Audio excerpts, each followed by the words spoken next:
창세기 9장 읽겠습니다. 창세기 9장을 읽어가면서 말씀을 드리도록 하겠습니다. 창세기 9장 1절. 하나님이 노아와 그 아들들에게 복을 주시며 그들에게 이르시되 생육하고 번성하여 땅에 충만하라. 땅의 모든 짐승과 공중의 모든 새와 땅에 기는 모든 것과 바다의 모든 고기가 너희를 두려워하며 너희를 무서워하리니 이들은 너희 손에 붙였습니다. 이 노아 홍수가 끝나고 난 뒤에 이제 하나님이 그 노아와 그 아들한테 이제 또 복을 주십니다. 어떤 내용인가 하면은 생육하고 번성하여 땅에 충만하라. 땅의 모든 짐승과 공중의 모든 새와 땅에 기는 모든 것과 바다의 모든 고기가 너희를 두려워하며. 자, 그러면 아담과 하와 때에 하나님이 축복한 내용을 또 잠깐 보겠습니다. 창세기 1장 28절. 창세기 1장 28절. 하나님이 그들에게 복을 주시며 그들에게 이르시되 생육하고 번성하여 땅에 충만하라. 땅을 정복하라. 바다의 고기와 공중의 새와 땅에 움직이는 모든 생물을 다스리라 하시니라. 자, 여기서는 하나님이 그들에게 이르시되 생육하고 번성하여 땅에 충만하라라고 이야기했습니다. 또 땅을 정복하라라고 이야기를 했습니다. 그 다음에 바다의 고기와 공중의 새와 땅에 움직이는 모든 생물을 다스리라 했습니다. 그런데 노아 홍수 끝나고 난 뒤에는 내용이 어떻게 바뀌었느냐 하면은 9절에 하나님이 노아와 그 아들에게 복을 주시며 그들에게 이르시되 생육하고 번성하여 땅에 충만하라. 자, 요거는 내용이 같은 것 같지요. 창세기 1장 28절에 보면 생육하고 번성하여 땅에 충만하라. 예, 요거는 같습니다. 이는 사람에게 준 축복이잖아요. 사람에게 준 축복인데 그 사람이 온 땅에 충만하게 살도록 하나님이 그렇게 명하신 거예요. 충만하게 산다는 것은 골고루 편재가 살고 있다. 골고루 살고 있다 하는 그런 의미죠. 그런데 창세기 9장 2절에 보면은 땅의 모든 짐승과 공중의 모든 새와 땅에 기는 모든 것과 바다의 모든 고기가 너희를 두려워하며. 자, 너희를 두려워한다. 노아와 노아의 가족들을 두려워한다. 이런 이야기죠. 그런데 창세기 1장에 보면은 28절에 하나님이 그들에게 복을 주시며 그들에게 이르시되 생육하고 번성하여 땅에 충만하라. 땅을 정복하라 그랬습니다. 그런데 여기는 땅을 정복하라 하는 말이 빠졌지요. 창세기 9장에서는 땅을 정복하라 하는 말은 빠졌습니다. 창세기 1장에서는 땅을 정복하라라고 되어 있습니다. 그 다음에 바다의 고기와 공중의 새와 땅에 움직이는 모든 생물을 다스리라 하시니라. 자, 땅을 정복하고 땅 위에 있는 모든 생물을 다스리라고 했습니다. 그런데 9장에서는 땅을 정복하라 하는 말이 빠졌고 또 모든 짐승을 다스리라 하는 말도 빠져 있습니다. 그 대신에 뭐가 들어있는가 하면은 너희를 두려워하며 너희를 무서워하리니 하는 이것이 들어있습니다. 그러니까 이제 차이점이 뭔가 하면은 노아 홍수 이전과 노아 홍수 이후에 그 차이점이 지금 있는 겁니다. 또 꼭 노아 홍수 후에만이 지금 이렇게 하나님이 결정을 하신 건데 그 노아 홍수 이전에도 그 사람들의 삶이 그 아담과 하와가 에덴 동산에서 쫓겨나 버렸기 때문에 쫓겨난 그 삶에서 이 짐승들은 어떻게 살았을까? 그 짐승들이 살은 것이 지금 현재 창세기 9장에 있는 것처럼 모든 고기가 너희를 두려워하며 무서워하리니 라는 그러한 내용으로 아담과 하와는 살았다고 봐야 될 겁니다. 왜냐하면은 그 당시에 벌써 아벨이 양을 죽이는 사건이 나오기 때문에, 그러니까 에덴 동산에서 쫓겨난 이후부터는 모든 짐승들, 모든 생물들이 사람을 두려워한다 하는 그 말에 초점이 맞추어진 것 같아요. 그러니까 이 양을 아벨이 잡아서 죽였죠. 이것을 내용을 간추려 보면 왜 이렇게 되느냐라고 생각을 해볼 수가 있는데요. 왜 이렇게 되느냐 하면은 하나님이 아담과 하와를 창조해가지고 땅이 충만하라, 땅을 정복하라, 또 모든 짐승들을 다스리라 했을 때는 아담과 하와가 선악과를 따먹기 전이었습니다. 따먹기 전이었으니까 아담은 그 모든 짐승을 불러갖고 사자가 뭐가 다 불러가지고 이름을 다 지어줬습니다. 그때는 이 사람과 이 짐승들과는 아무리 뭐 맹수의 왕이라 하는 이 사자라 할지라도 이 아담과 화합하고 같이 어울리는 생활을 했었습니다. 그런데 에덴 동산에서 쫓겨난 이후부터는 어떻게 되었느냐? 어울리는 생활이 아니라 이제 서로 대적하는 상황이 되어버린 겁니다. 왜냐하면 이 짐승들도 사람들에게 잡아먹히지 않도록 하기 위해서 사람을 배반해버리는 거예요. 즉 아담이 하나님을 배반하듯이 이 짐승이 사람을 배반해버리는 겁니다. 그러니까 사람이 나중에 사람이 하나님을 무시하고 그렇게 하듯이 이 짐승들도 사람이 하나님을 무시한 것처럼 짐승들도 사람을 무시해버리는 겁니다. 서로가 화합이 되질 않는 겁니다.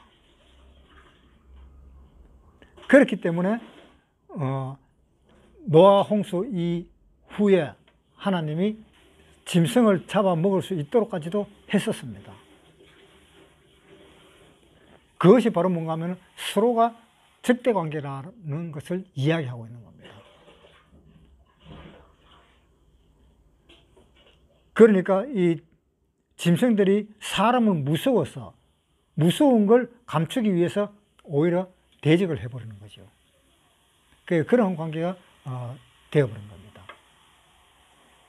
그런데 사람이 짐승을 죽이는데 그 생명을 피 있는 것까지는 먹지 마라라는 그러한 규제를 두었습니다. 그래서 이 사람이 짐승을 잡아먹을 수도 있고 죽일 수도 있고 고기를 먹도록도 하나님이 해줬습니다. 왜 그렇게 했느냐 하면은 이 노아 홍수가 끝나고 난 뒤에 이 환경이 엄청나게 바뀌어 버렸습니다. 노아 홍수 이전에는 하늘이 두 층으로 되어 있었습니다. 사람이 살고 있는 이 대기권에 있는 하늘이 있었고 또 대기권에 넘어 있는 그 하늘도 있었습니다. 그런데 대기권에 있는 그 하늘이 노아 홍수 때 비가 돼가지고 다 쏟아져 버렸고 그 대기권 위에 있는 하늘만 가지고 우리가 생활을 하게 되는 겁니다. 그래서 생활 환경이 많이 바뀌어 버린 것이 하늘이 두 개였을 때에 하나님이 빛을 갖다 내리쬐을 때에 직사광선을 받지를 않았습니다. 물층이 두 개가 있었기 때문에 물층을 하나 거치고 또 거쳐야 됐습니다. 그래서 직사광선은 없었습니다. 그래서 사람들이 살기가 굉장히 편해졌습니다. 온도도 사람 살기에 딱 알맞은 온도가 되었었습니다. 그 남극과 북극도 없었습니다. 온 지구 전체가 다 온도가 다 똑같았습니다. 왜? 물층이 하나 더 있었기 때문에. 그런데 노아 홍수가 있음으로 인해서, 그 노아 홍수가 끝남으로 인해서 대기권 위에 있는 그 물층은 완전히 사라져 버렸습니다. 그래서 하늘에서 그 빛을 바로 받게 되었던 것입니다. 그래서 빛을 바로 받아보면 더워지고, 빛을 바로 받지 못하고 지축이 기울어진 그 양쪽 끝에는 날씨가 추워져 버립니다. 그래서 이 온도 차이가 갑자기 급격하게 변해버렸기 때문에 하나님은 이 조치를 내린 겁니다. 왜냐? 너희는 고기를 먹어라. 왜 고기를 먹으라 그랬을까? 여기에는 사람이 겨울에 추울 때에 그 추위를 이겨내기 위해서는 사람은 지방을 많이 섭취를 해야 돼요. 지방을 많이 섭취하면 더위를 이기기가 한결 부드럽습니다. 그래서 하나님은 고기를 먹으라 한 것이 아닐까라는 생각을 한번 해봅니다. 그래서 추운 지방에 사는 사람들은 지방을 많이 섭취하고, 더운 지방에 사는 사람들은 또 지방을 안 먹게 되더라도, 그러니까 그러한 상황은 즉 지구에서 살아가는 그것을 이겨내기 위한 방편으로 일단 고기를 먹으라고 그랬을 겁니다. 물론 그 이전에 하나님은 계획은 다 되어 있었지요. 하나님이 내가 사람을 만들면은 이 사람이 나를 배반하고, 나를 배반하면은 양을 잡고, 양을 잡으면은 제사를 지내도록 하고, 제사를 지내도록 하면은 양의 고기를 다 먹도록 하고, 또 양의 고기를 다 먹다가 남는 그 찌꺼기는 또 다 버리도록 하고, 하나님 계획은 다 되어 있었습니다. 계획으로 다 움직이고 있는데 사람들이 계획인지 아닌지 그것도 모르면서 사람은 사람대로 자기 나름대로 살려고 방향을 연구하고 결론을 자기가 생활한 그 결론은 결국 하나님이 계획해놓은 그 속에서 살았다 하는 그 결론이 나오는 거지요. 에베소서 1장 3절부터 찬송하리로다. 하나님 곧 우리 주 예수 그리스도의 아버지께서 그리스도 안에서 하늘에 속한 모든 신령한 복으로 우리에게 복 주시되 곧 창세 전에 그리스도 안에서 우리를 택하사. 자, 창세 전에 그리스도 안에서 우리를 택했다고 그랬습니다. 그러니까 창세 전에 벌써 그리스도가 나타날 걸 하나님은 다 계획을 해놓은 거예요, 다. 그런데 사람 나름대로 열심히 살고 자기 나름대로 좋은 대로 살다가 보니까 하나님이 계획해놓은 계획한 그곳에 한마디로 어떻게 보면 그 덫에 걸려서 사람이 살았다는 그런 이야기입니다. 그래서 하나님은 이제 고기를 먹도록 하고, 또 그 고기로 제사를 지내도록 하고, 이제 하나님의 역사가 계속 이루어지는 거죠. 그래서 너가 고기를 먹다가도 피 있는 것으로 먹지 마라. 물론 예수님은 십자가에 돌아가시기 전에 그 포도주를 건네면서 여기서 내 피니 너희는 받아 먹어라 하는 그 예수님의 피를 받아 먹는 것은 나옵니다. 그 예수님의 피를 받아 먹는 것은 우리의 죄사함을 없애기 위한 피입니다. 그게 우리의 죄사함을 없애기 위한 피, 그 피를 직접 먹은 것이 아니고 그 피를 대표로 하는 포도주를 줘가지고 내 피라고 생각하고 먹으라라고 이야기를 한 것입니다. 예수님의 피를 직접 준 것은 아니잖아요. 그러니까 예수님의 피를 먹으라 하는 것은 내가 이 세상에 피를 흘리고 내가 죽을 테니까 그 피를 받아라, 마음으로 받아라는 그런 뜻이잖아요. 마음의 양심에 뿌려라. 내 피를 내 양심으로 받아서 생활을 해라. 그러니까 히브리서에 보면은 우리의 양심을 악을 깨닫기 위해서 예수 그리스도의 피를 뿌렸다 하는 내용이 나오는 겁니다. 히브리서에 잠깐 한번 보겠습니다. 히브리서 10장 22절. 우리가 마음의 뿌림을 받아 양심의 악을 깨닫고 몸을 맑은 물로 씻으시니. 자, 우리 양심에다가 피를 뿌리는 것이 우리가 예수님의 피를 받아 먹는 것입니다. 그러니까 너희가 고기를 먹을 때에 이 피와 함께 먹지 마라 라고 그렇게 이제 명령을 했습니다. 그 다음 9장 6절에 읽겠습니다. 무릇 사람의 피를 흘리면 사람의 그 피를 흘릴 것이니 이는 하나님이 자기의 형상대로 사람을 지었음이니라. 그 사람은 하나님의 형상대로 지었기 때문에 아주 존귀한 사람이다. 그러니까 피채 먹지 마라. 사람들은 전부 다 하나님의 피를 가지고 태어난 사람들이다. 하나님의 피를 가지고 창조되어진 사람들이다 라는 그러한 이야기지요. 그래서 하나님은 사람을 아주 존귀하게 창조했다. 왜? 뭐로? 예수님의 그 피, 그것으로 인해서 아주 존귀하게 창조되었다. 그러니까 이사야에 보면은 이런 말씀이 있잖아요. 하나님이 보시기에 나는 존귀한 자다. 시편 49장 12절 사람은 존귀하나 장구치 못하며 멸망하는 짐승 같도다. 사람은 존귀하다 그랬습니다.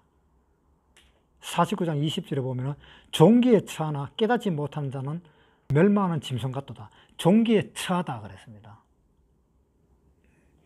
그러니까 사람은 하나님의 형상대로 창조되었기 때문에 사람은 굉장히 중요한 것입니다.